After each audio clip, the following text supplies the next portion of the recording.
안녕하세요. 오늘 저희가 좀 깊이 들여다볼 이야기는요. 한 온라인 게시판에 올라왔던 정말 가슴 아픈 사연입니다. 네, 이걸 보면서 참 마음이 복잡하더라고요. 그렇죠. 결혼식은 올렸는데 사정이 있어서 혼인신고는 못한 상태, 그러니까 사실혼 관계에 있던 여성분의 사연인데요. 믿었던 배우자한테서 정말 상상도 못했던 비밀을 알게 되신 거죠. 네, 이런 관계에서의 배신 문제, 그리고 또 법적인 현실은 어떤지 오늘 좀 자세히 짚어보겠습니다. 먼저 이 질문 주신 분 상황부터 좀 자세히 설명드릴게요. 2023년 11월에 결혼식을 올리셨고요. 그런데 혼인신고는 아직 못한 상태로 사실혼으로 지내셨어요. 일단 시작은 그렇게 된 거군요. 네, 근데 남편분, 저희가 A씨라고 할게요. 이 A씨가 작년 10월부터 갑자기 태국을 좀 자주 왔다 갔다 하기 시작했대요. 태국을요? 자주요? 네, 처음엔 뭐 일이 있나 보다 했는데 그 후로 부부 사이에 다툼도 잦아지고 결국 A씨가 집을 나가서 뭐 타지에서 돈을 벌겠다 이렇게 얘기를 했다는 거예요. 사실상 주말 부부처럼 된 거죠. 관계가 좀 소원해졌겠네요, 그러면? 그렇죠. 그런데 정말 뭐랄까 청천벽력 같은 소식을 들으신 거예요. 남편 A씨가 태국에서 다른 여성 B씨라고 하겠습니다. 이 B씨랑 이미 혼인신고를 마쳤고 심지어 B씨의 한국 입국 비자 그 C-3 비자 발급까지 진행하고 있다는 걸 알게 되신 거예요. 와, 이건 정말 충격이 엄청나셨겠는데요? 질문자분 표현 그대로 정말 치가 떨린다고 하셨어요. 그 심정이 이해가 가죠.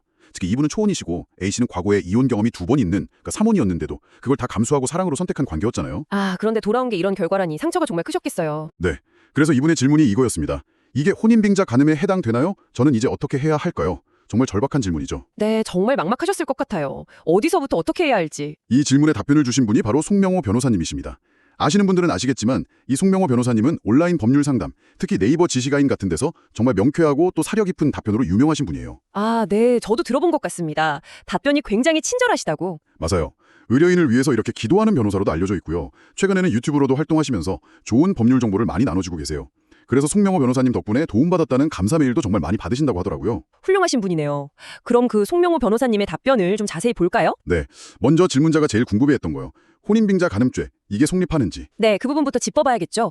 송명호 변호사님 답변대로인데요. 혼인빙자 간음죄는 2012년에 이미 폐지됐습니다. 아, 폐지됐군요. 네, 그리고 우리가 흔히 아는 간통죄 역시 2015년에 위헌 결정으로 효력을 잃었고요. 그리고 설령 그 법들이 아직 있다 하더라도 질문자님 케이스는 법률은 상태가 아니었기 때문에 해당 죄가 성립하기는 좀 어렵습니다. 그렇군요. 그럼 법적으로는 아무것도 할 수 없는 건가요? 아, 그건 아닙니다. 여기서 이제 송명호 변호사님이 중요한 포인트를 짚어주셨어요. 법률론, 그러니까 혼인신고를 한 부부가 아니더라도요. 사실혼 관계 역시 우리 법에서는 보호해야 할 관대로 본다는 겁니다. 아, 사실혼도 보호를 받는다. 그렇죠. 그래서 사실혼 관계에서도 부부 사이에 지켜야 할 기본적인 의무, 바로 정조의 의무는 인정이 된다는 거예요. 정조 의무요? 네, 서로에게 성실해야 할 의무죠. 따라서 A씨가 다른 여성과 그것도 혼인신고까지 한 행위는 이 정조의 의무를 아주 중대하게 위반한 거고요.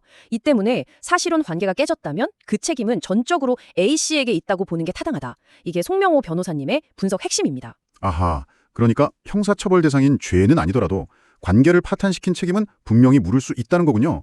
그럼 송명호 변호사님은 구체적으로 어떤 조치를 할 수 있다고 조언하셨나요? 네, 구체적인 법적 조치로 두 가지를 제시하셨어요. 첫째는 사실혼 관계 해소를 원인으로 해서요. 그동안 두 분이 함께 이룬 재산이 있다면 그 재산에 대해서 본인의 기여도만큼 나눠달라고 청구하는 거. 이게 재산분할 청구입니다. 재산 분할. 네. 네. 그리고 둘째는 A씨의 명백한 잘못, 즉 유책 사유 때문에 질문자님이 겪으신 그 극심한 정신적 고통 있잖아요. 그거에 대한 배상으로 위자료 청구 소송을 할 수 있다는 겁니다. 이 경우는 A씨의 잘못이 워낙 명확해서 상당한 금액의 위자료가 인정될 가능성이 높다고 보셨어요. 아, 재산 분할도 하고 위자료도 받을 수 있다. 네, 그렇습니다. 그리고 덧붙여서 아주 현실적인 조언도 하나 주셨는데요.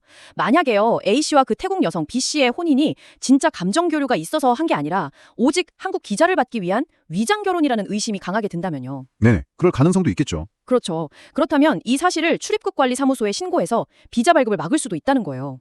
이런 정황은 나중에 위자료 액수를 정할 때도 질문자님께 유리하게 작용할 수 있다는 점까지 아주 실질적인 조언을 해주셨습니다. 와, 정말 꼼꼼하게 짚어주셨네요. 정리를 해보면 처음 생각했던 혼인빙자 간음죄 같은 건 안 되지만 그렇다고 그냥 넘어갈 일이 절대 아니라는 거죠. 맞습니다. 사실혼 관계였더라도 상대방 잘못으로 관계가 깨졌으면 재산 분할 그리고 위자료 청구 이걸 통해서 법적으로 책임을 물을 방법이 분명히 있다는 거네요. 네, 그게 핵심이죠. 희망을 가질 수 있는 부분입니다. 결국 이런 상황에서는 혼자 힘들어하지 마시고 법률 전문가, 예를 들면 이런 송명호 변호사님 같은 분과 상담해서 적극적으로 권리를 찾는 게 정말 중요하다는 생각이 다시 한번 드네요. 네, 맞습니다. 이 사례가 사실 혼인신고라는 형식은 없지만 정말 부부처럼 깊은 관계를 맺고 살아가는 분들의 어떤 현실적인 어려움을 잘 보여주는 것 같아요. 그렇죠. 법이라는 제도가 이런 개인의 복잡한 삶과 감정을 어디까지 담아낼 수 있을까, 또 어떻게 보완되어야 할까, 이런 생각도 좀 하게 되고요. 네. 그리고 법적인 해결과는 또 별개로 이런 깊은 배신을 겪고 나서 개인이 감정적으로 이걸 어떻게 추스르고 앞으로 나아갈 수 있을까 하는 문제도 남는 것 같아요. 이건 뭐 법률 상담 영역은 아니지만 정말 인간적으로 중요한 고민거리잖아요. 그렇죠. 그 부분도 정말 쉽지 않은 문제일 겁니다. 네. 오늘 저희가 나눈 이 이야기가 청취자 여러분께도 어떤 식으로든 좀 생각할 거리를 남겼으면 좋겠습니다.